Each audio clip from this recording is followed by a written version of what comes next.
Hi everyone, I'm Bex and welcome to your e-library. As Andy said, please feel welcome to pop any questions in the chat, but equally if you want to come off of mute and ask your questions throughout the session, that's absolutely fine, but it will be part of the recording. Okay, so today's session is celebrating both Libraries Week and Dyslexia Awareness Week. And I'm really proud to say that I am dyslexic, and today's session is to help highlight some of the tips and tricks that I like to keep in my digital pocket to make the e-resources more accessible for me. Now, before we begin, I want to put a friendly reminder that everybody's experiences are unique to them, and my perspectives come from my own lived experiences. Okay. So before we even start looking at the e-Library website, I want to talk to you about web extensions. Now, web extensions are these extra enhancements or applications that can be added to your browser for different reasons. I'm going to be showing you some features that I use, such as the extension that changes fonts, but you can also get background changers and text-to-speech. So text-to-speech are the ones that will read text out loud for you. There's plenty of others available. I also want to mention that you may need to request your local IT department to help you in downloading those if you don't have the ability to download those yourself on your work device. Now, the next clips that I'm going to be showing you are going to be showing how to search for something called Open Dyslexic. Now, Open Dyslexic is a freely available extension that is available both on Chrome and in Edge. And you're going to see how that changes in my browsers to a dyslexic-friendly font. I will admit sometimes I do get a bit overwhelmed with some of these additional extensions, and I'll need to turn them off. And so there's another clip that I'll be showing you that's going to show that too. Okay. Right, so here I'm in my Chrome web browser, Chrome Web Store. I've typed in Open Dyslexic, and it's giving me a few different options. And Open Dyslexic is the free one, which I have already installed onto my computer.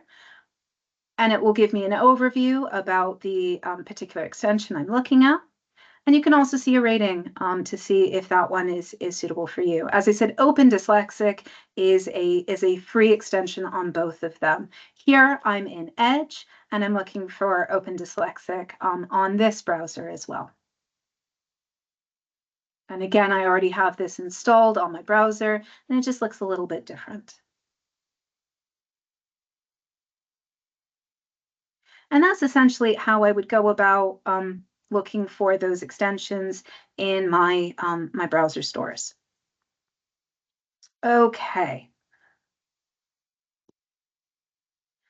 It is worth mentioning that while I was browsing for my my browser extensions, I did come across a few what looked like really nice looking ones, but they aren't free. It is really important to read the descriptions before you select them or as you're selecting them.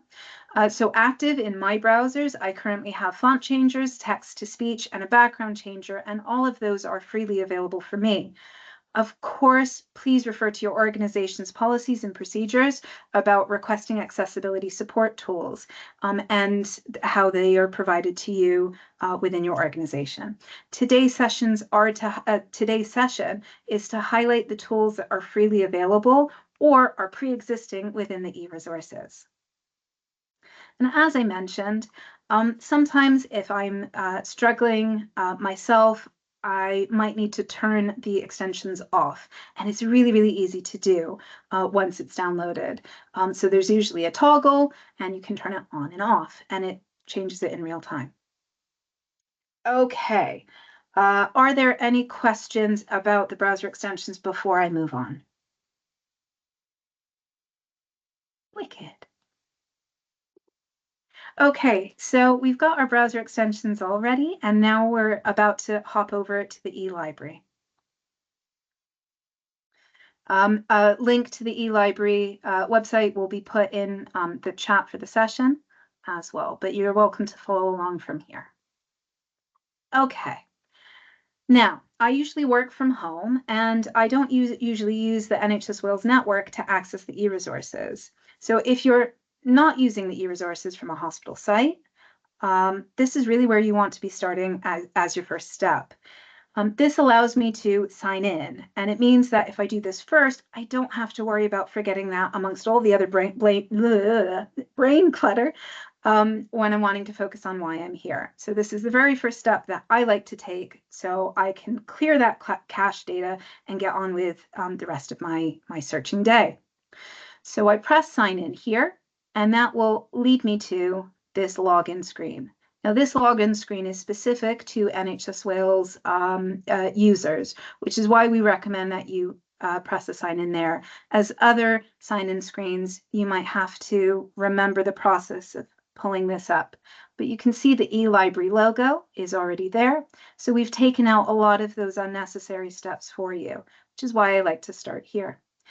If you have an NHS Wales email address, you would select the top option, and you will then be taken to an NHS Wales login screen where you would put in your NHS Wales email address, your network password, and you're done. That's it. Now, if I didn't have that option for me to use, I would need to use the bottom option. So this might be where I've needed to previously register for a login name and password, and I would have completed a self-registration form. Now, if you're not sure whether you filled in one of those forms, this is essentially what it looks like with my Open Dyslexic font active. And you would follow the required information, filling it relevant to yourself. We would recommend that you would use your your professional email address and your professional information such as your registration number, if that is relevant to you. And this will speed up the approval process within the teams who are responsible for managing those Open Athens accounts. You can always get in touch with the e-Library team if you have any questions about completing the form. Okay, are there any questions about the registration process or signing in with Open Athens before I move on to the e-resources? Wicked. Okay, so now we're going to be having a look at some of those e-Library basics while also using our accessibility features turned on. We're going to be looking at e-journals, e-books, and full text articles as well. So I've left this page active here. So I've already signed in before this session. And so when I press that sign in and I filled in my details, this is where I've landed. To get back to the e-Library, I'm just going to use this turquoise box, and it will take me to the home page of the e-Library. Once I'm on the home page, I can see that there's two search bars. There's one on the top right-hand side, and there's also one in the middle. Now, the one on the top right-hand side is going to be relevant to any of the pages within the website itself, within the e-Library website. So say, for example, maybe you want to recommend an e-resource, or you want to find out more about signing in. Perhaps maybe you missed where the sign in button is at the top of the ribbon. That's the best place to search for that kind of information. And you can filter based on the pages that exist within the e-Library website here. The separate search bar on the middle of my page is actually a widget or an application that leads to a completely separate platform, which is called Library Search. Now, Library Search is the library catalog that's shared by all of NHS Wales. If you are old enough to remember those big drawers with the little cards, and it tells you when you pull it out that there's a book that you wanted to have and it's over in that aisle over there. Well, this is like that, only digitally. It helps you to find exactly the right way to get to the subscribed e-journals and e-books that are available to you.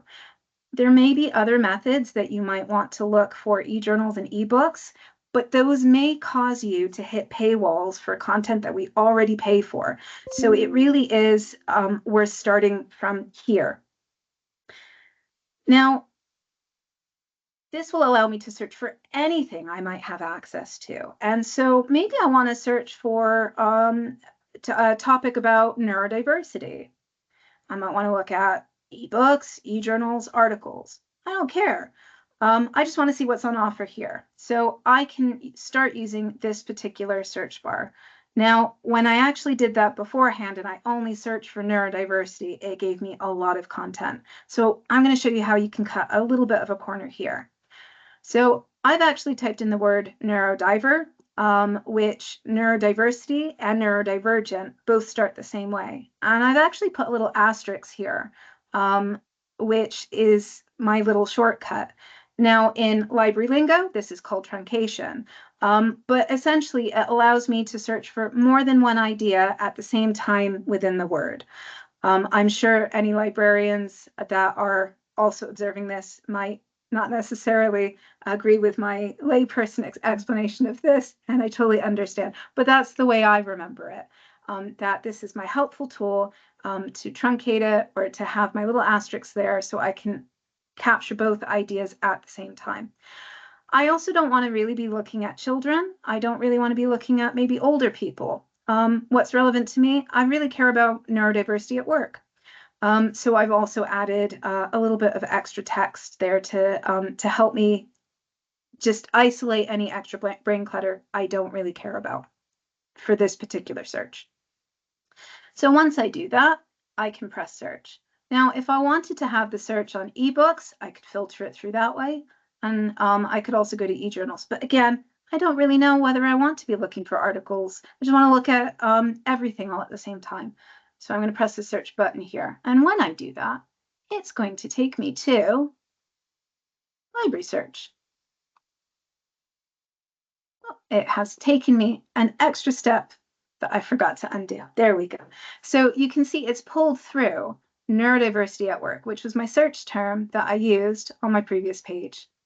Now, there's a really prominent call to action at the top there that's saying sign in. And if you remember at the very beginning, I've already signed into Open Athens. So why am I having to sign in again? That's a great question if that's what you're thinking. So all of our external platforms that we link to all have the ability to have personal accounts. And personal accounts will allow you to save your search results. You can create alerts with it. And so the opportunity to create a personal account or a personal profile using your Open Athens information is capable across nearly all of the subscribed content. There are a few exceptions. So if I did want to do that, I would press sign in here. I would go to where I see Open Athens. And because I've already signed in, it's going to automatically take me to there. Now I can see my name and I can see my previous search histories there.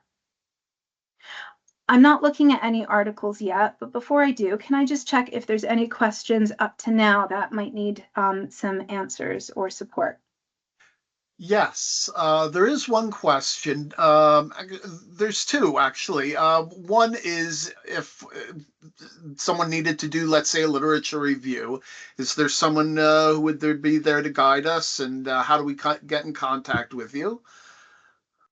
That's a fantastic question. So in NHS Wales, there are library services across all of NHS Wales that sit in all of the NHS organisations. So there is definitely, if you're part of NHS Wales, there will be a team that will be there to support and help you. In order to get in touch with them, you can go to library services, and by clicking in there, you can find your particular library. If you're in Welsh Government, there's a library service available for you, Public Health Wales. And if you work outside of those areas, there may be other information support services. So if you're not entirely sure where you fit, then you can always get in touch with the e-Library team by emailing elibrary@wales.nhs.uk, and we will help signpost you to the appropriate information or knowledge service or library service for you. So it's a great question. The second question was regarding the searching. Does it work with the percentage symbol as the wild card as well? That is a fantastic question. And I have to say, I'm not 100% sure about with library search itself, but many of our other databases that we also link to, then yes, you would use those particular database searching tips and tricks. In fact, I'll skip ahead for just a minute. We have in our support page an entire section on literature searching. And so there's guidance on Cochrane handbooks, the critical appraisal skills program, and then in exploring evidence, we have a series of videos to support with Boolean searching. So I know Boolean searching works in library search as well as many of the others. It explains about the different levels of evidence, the controlled vocabulary, which you might often hear as mesh, or thesaurus if you're on a ProQuest platform, and then just pre-existing searches, but it's this database searching tips and tricks that will highlight things like the question mark, the hash or pound symbol, the percentages. So each platform will have its own unique quirks and tips for that. And usually within the platform, there's guidance on which tips and tricks are most appropriate for those particular platforms. So I hope that answers that. Thank you very much. Fantastic. Okay, I love these questions. Great. So I believe we were about to go look at an article. So like I said, I've shortened neurodiversity and neurodivergent in the same idea by using the asterisks, and I want to talk about it at work. So not necessarily from a patient perspective or a young people perspective or older people. Maybe I want to look at me, the kind of me that I am, and how I might need support at work. So here I can see that library search is giving me a display of results 1 to 50. There's 349 results at the time of this particular search. I could filter it a little bit more to the most current if I wanted to, so new from the last 3 months. It's also giving me some subject ideas to include there. So the system, this platform is really trying to help me.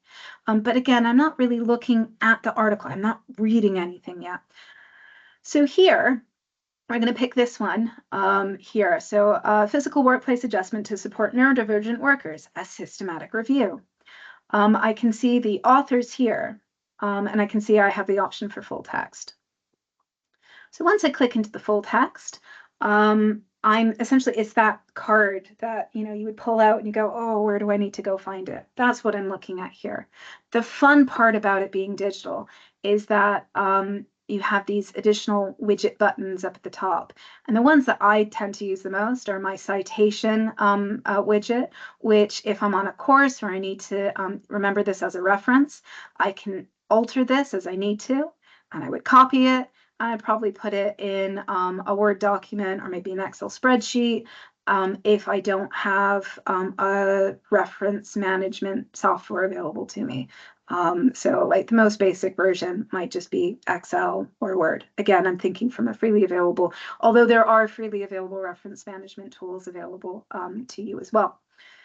Permalinks. So this means that maybe I want to go share this with others. Maybe I'm part of a neurodiversity network. Maybe I might be wanting to let a manager or somebody in my organization that need to know about the evidence that is going to support me or others within the organization. So I can use a permalink and I copy that and I can go send it, and it will take somebody, the person who's using it, exactly to where this this thing is that I'm looking at now.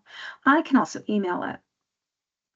Again, I'm not looking at the article, but as I scroll down a little bit more, I can see View Online. And View Online is the section that's going to give me those hyperlinks. It's going to take me exactly to where there is access with the NHS Wales e-Library subscription. So there's only one result here. Sometimes you'll find more than one. And the advice that I've certainly heard is that if the option to go to a publisher platform, so if I see the word journal somewhere is available, then that's probably going to give me the nicest experience for it. But again, everybody's experiences are different. So you got to do what works best for you. There's also a lovely little reminder here. So if I have forgotten that step, and I often forget steps, so if I have forgotten to sign into Open Athens, it's like an extra fail-safe here for me. So I'm going to click on this, and it's going to navigate me to where that article is. Again, you can see that my accessibility open dyslexic font has carried across multiple platforms. So I'm able to read it in a way that is very comfortable for me. But now I want to read the article, and the article is just one block of text, and that is now no longer accessible for me. There is just too much information, and it's going to cause information overload. I don't have the headspace necessarily today to really digest that information. I can open this as a PDF, which I believe I've already done on this page. And oh, I think I timed out, and that's why I did that, which is important to know. So I'm just going to do that one more time.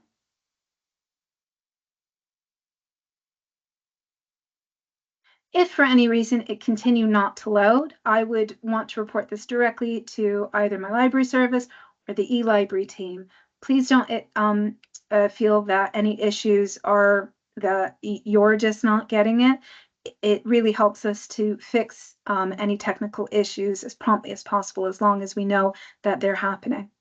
So here I'm in the PDF. Now, I very much value having margins. That massively helps me. But as I'm looking at this, it's still an awful lot of text for me, and I'm not seeing paragraphs, and I very much rely on paragraph spaces for me to be able to digest information.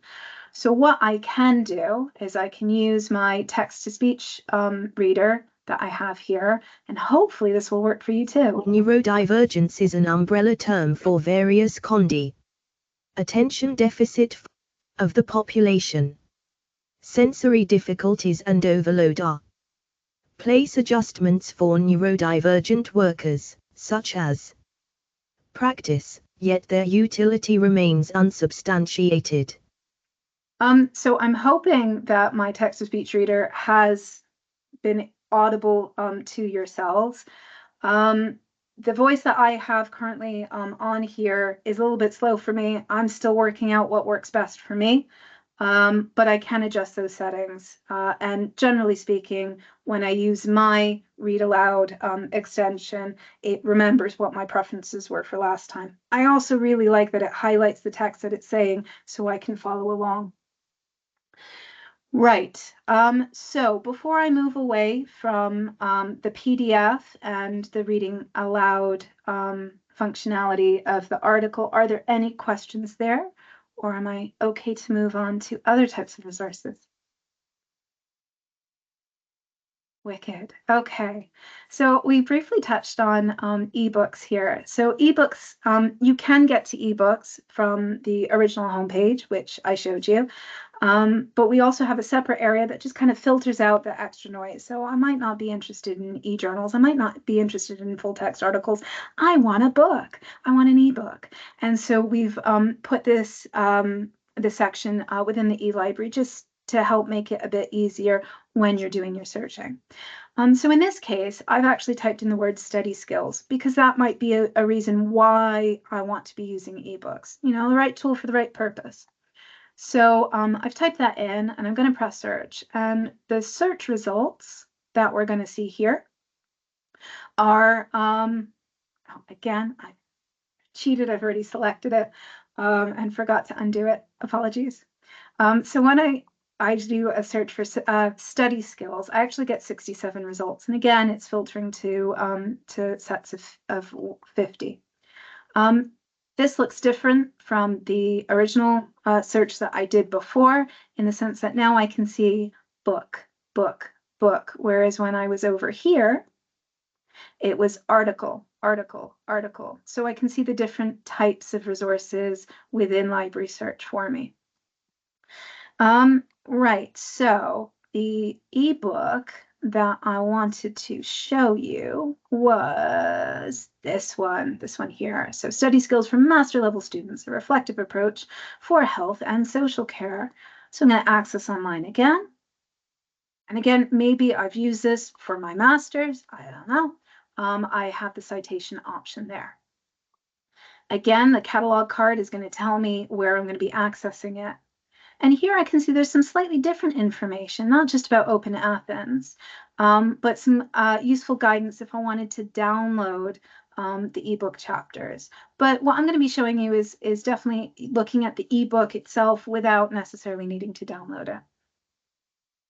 So I've clicked on it and it's taken me to this platform. Now, one of the setbacks on using Open Dyslexic on either platform is that where the platform itself has these beautiful images or icon graphics that kind of just turn up as little long rectangles, which can be a bit distracting if there's no text underneath. But in this particular instance, it's not stopping me from being able to look at the book, and I can read online. So now I'm about to read online, but maybe I want to have this read out to me here. Now, this time I'm not going to be using my text-to-speech extension here. I'm actually going to be turning off Open Dyslexic. And now I can see these icons here. So when I said I sometimes get a bit overwhelmed, this is more what I mean by getting overwhelmed. Sometimes I need that visual representation to have an idea of what I'm looking at. Excuse me. Excuse me. So here, there's a little symbol, a sound symbol here. And so for our ebooks, they are, most of the platforms are compatible already with a read aloud. So that is already part of their, the features within them. So it doesn't matter whether I've got my, my text-to-speech reader extension already active. I can use this. 1. What is Masterly?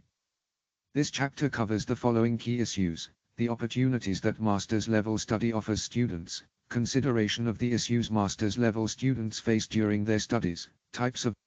And as you can hear, it is a different synthetic voice, a different text-to-speech voice. So that also helps me to differentiate between, you know, my personal preferences versus what the platform preferences are. But again, there may be some customizability. If this is a feature that is really important to you, we can certainly let our suppliers know that having that customizability aspect, if that functionality isn't showing. Yeah, let us know and we can give that feedback to our suppliers. They're always really happy to hear an NHS Wales perspective. Okay, so that is just a very quick look at ebooks and accessing ebooks from an accessibility perspective. Are there any questions on library search, e-journals, articles, and ebooks before I move into other types of resources?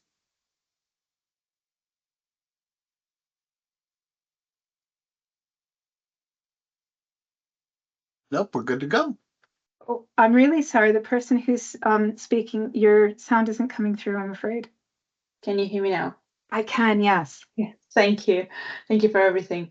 I wanted to know if there's a way to download this to portable devices, like for a period of time, that sort of facility. For the ebooks, you can download them. There's usually a like a finite amount of time to download them. You would download typically, I think it's chapters. You can save it as a PDF, but the amount that you can save as a PDF is dictated by, there's a mix of whether it's copyright or whether it is from the publisher themselves. So it can vary. So there's a certain percentage that you're allowed to sort of like copy or download or things like that. In terms of like a full book download, you have the ability to be able to download it in full onto like an ebook reader. So that is possible, but you would need to follow the instructions in here about that. If you did have any difficulties, you can always get in touch with us and we can help to give you a little bit more guidance with that. So I hope that answers that question. Yes, so I use BorrowBox for any other books from the library. I was wondering if there was something like that, that it's not that you're copying the book, but just maybe borrowing it for a little bit and then you return them. That's right. So some of the books, there's a limited amount of license to use. So one ebook that we have a national subscription for is like the renal handbook. And only 3 people can use that, can read that at the same time as a download.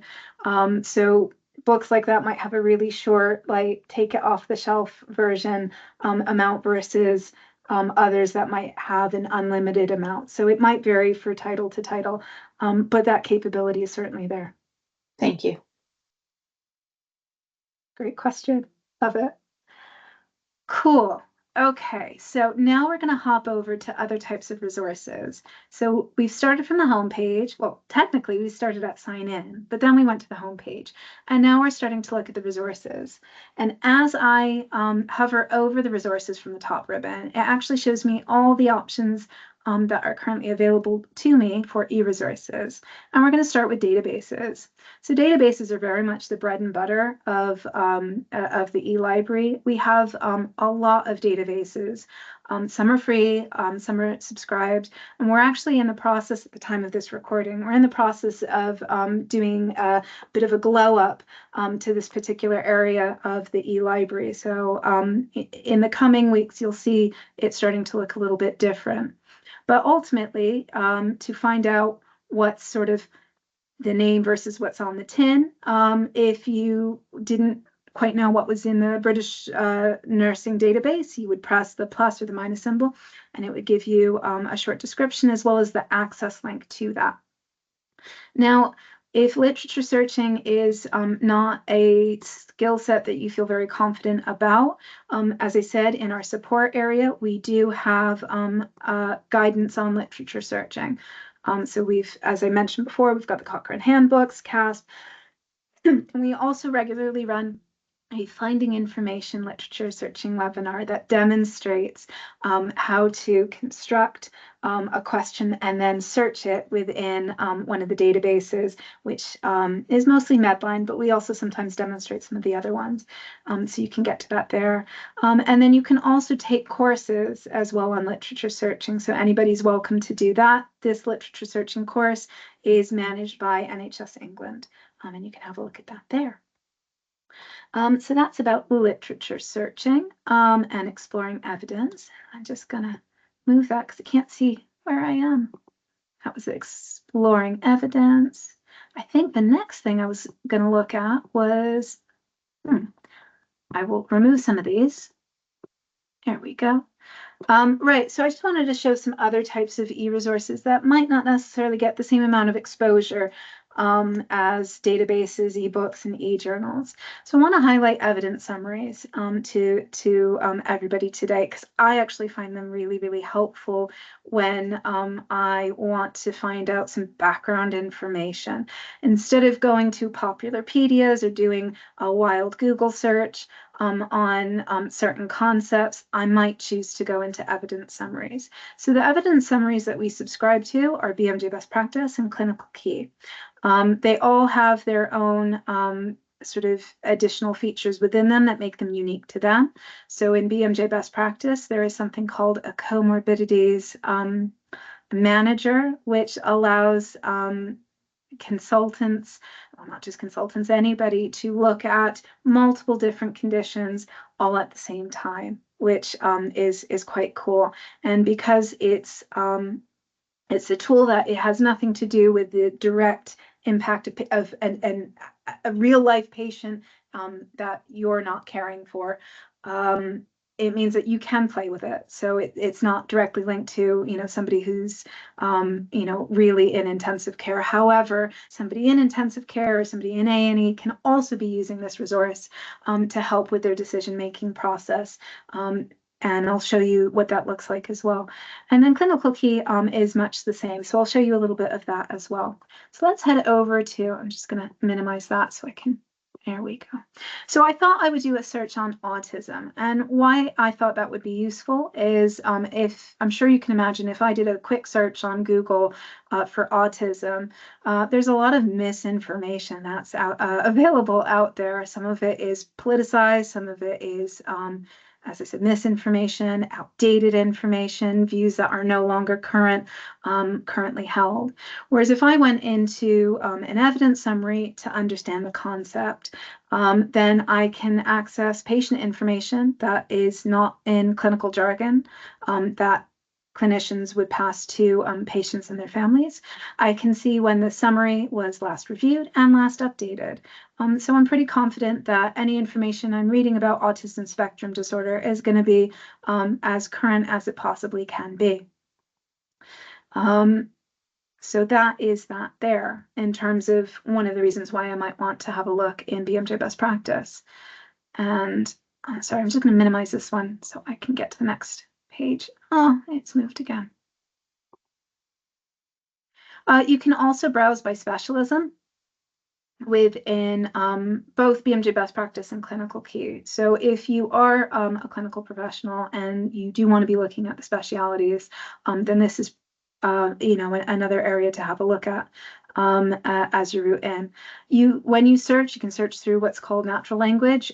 So I could search in glue ear, and it would give me the clinical term for that. I don't need to know or remember what glue ear is in a clinical concept, which is helpful. But the reason why I absolutely love the evidence summaries is for their multimedia aspects.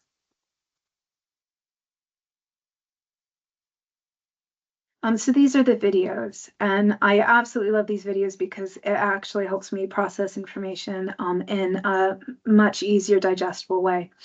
So I've just noticed today that one of the new videos is apraxia of speech. I haven't yet watched that one, so I'm quite keen to find out what that is. But say, for example, there was a particular medical concept. I mean, here there's the increase of dry powder inhalers versus the aerosol inhalers, and maybe I want to understand a little bit more about what that is. Now, again, this is a clinical video. It's aimed at people who are going to be treating patients, but I can have a better understanding about what that concept is through the video, again, knowing it's reliable, it's trustworthy. But my favorite video series that I like to draw everybody's attention to is the entire series on what is a stigmatized and emotive concept, which is miscarriage. The reason why I like to make everybody aware of this is actually this video on language and approach. So I am somebody that learns best through doing, modeling, and seeing other people model things. And within these videos, there are GPs who are describing their own experiences of experiencing this, while at the same time needing to remain an active listener for patients while they are also experiencing this situation for them. And so from those that learn best from modeling and with videos, seeing how people are able to respond to emotive situations without necessarily becoming as triggered as themselves, and supporting the people that they need to be in support of, such as managers, or if you're dealing with complaints or concerns, then these videos are really, really helpful and aren't just for those clinicians. Again, motivational interviewing, very similar type of situation there. So moving over to, I'm just going to close that and hope that, there we go. So in moving over to, that's not clinical key. I wanted to show you clinical key. There it is. Make that big now. Apologies for that. So clinical key is another evidence summary that we subscribe to. Here I can see the clinical overviews, much like we would in BMJ. I can see drug monographs, so both have that available. Calculators, so calculators are things like the Glasgow Coma Scale, things like that. Guidelines, again, patient education, and there's procedure videos in there. Now, I did do a quick search, and just here, I did do a quick search on neurodiversity and multimedia, and you will see here that there's a picture here. Now, again, with personal profiles, I can actually use the enhanced features that are available with the personal profile that allow me to take this image and use it into a presentation there. So that's quite cool. Are there any questions about evidence summaries before we move on to other sections of the e-library? Wicked. Okay, so after in resources, we've done databases and evidence summaries. We're now going to head over to guidelines. So we have a full range of guidelines. I do want to highlight that both in evidence summaries and guidelines, we're actively seeking views from yourselves about how the e-resources are making an impact there. So with there, you can give feedback on our subscribed content, such as e-Lyfrgell or Maudsley prescribing. We have an active campaign on the NEWT guidelines. But the guideline I really want to highlight to you today is the Royal Marsden Manual of Clinical Nursing Procedures. Now, the reason why is because I think the name nursing in there almost suggests like it's only for nurses, and it's so not. It's so for everybody. So this was originally a book, like a really big book, and because it's on an online platform, it means that we get the latest version as it comes, and it's an interactive platform to a point. So my favorite chapter, as it were, is I think it's chapter 19, which is on self-care and well-being.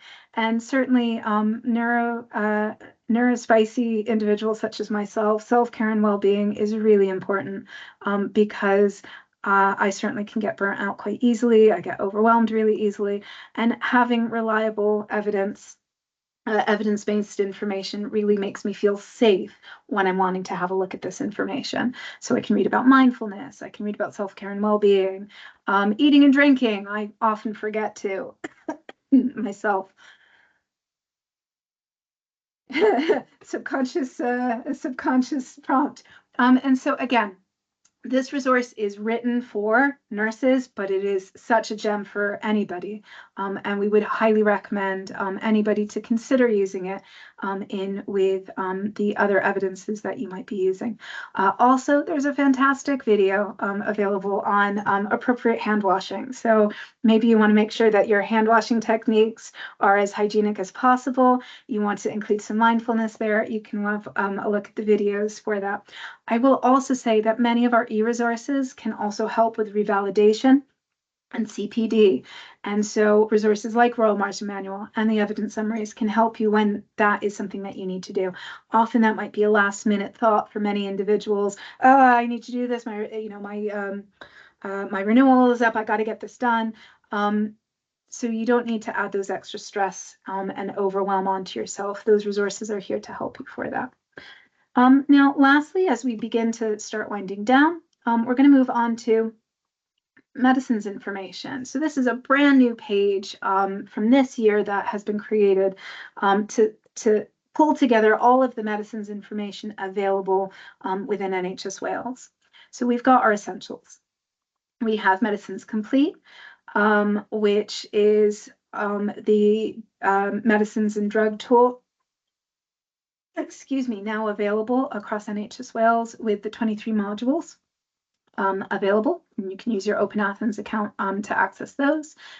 We discussed before Maudsley and NEWT, and it also links to many of the other resources. There's also loads of free resources available to you as well. So definitely have a look at those within your leisure.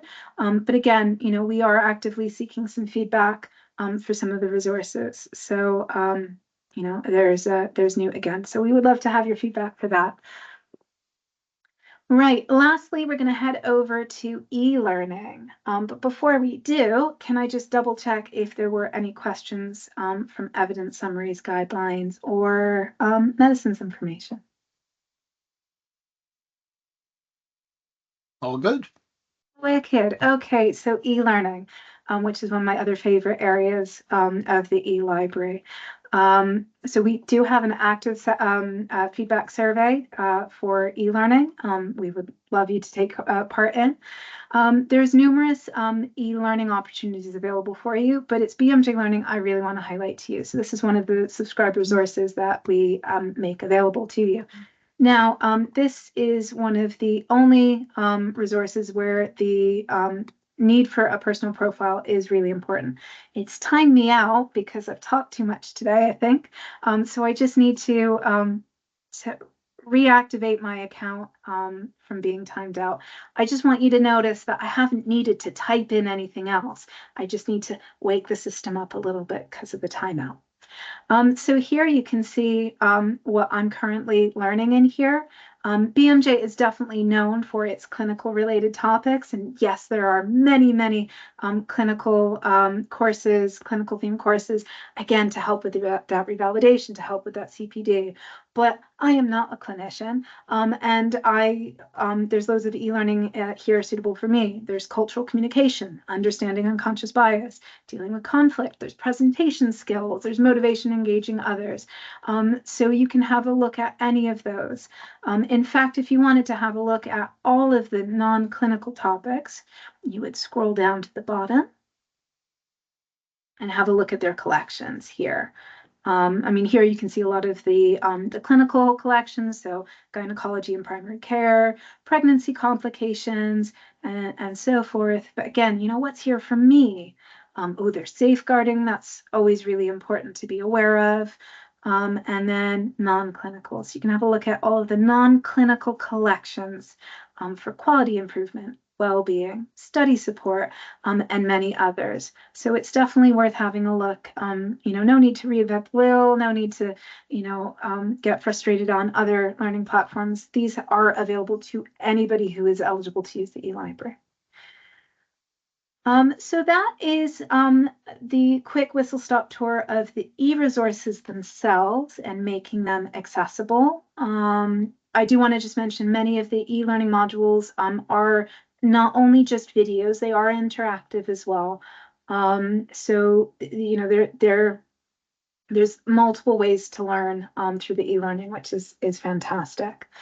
I do want to highlight to everybody, there is always an opportunity for you to get more involved in the e-library's activities and become an e-library champion. So if this is something that you feel you want to be able to do to get involved, we absolutely want to hear from you, and you can find out more. But maybe you don't have that kind of work commitment available to you. Why not just get in touch with us about e-resources that you want to be seeing that we might not yet be covering?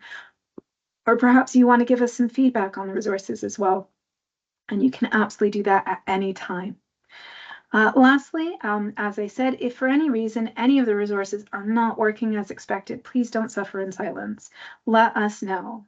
It's usually not error in share. It's usually a link that needs to be fixed. And you might have been the person that's found it first. So let us know by filling in either the contact us form, or you can email us at elibrary@wales.nhs.uk. I think that's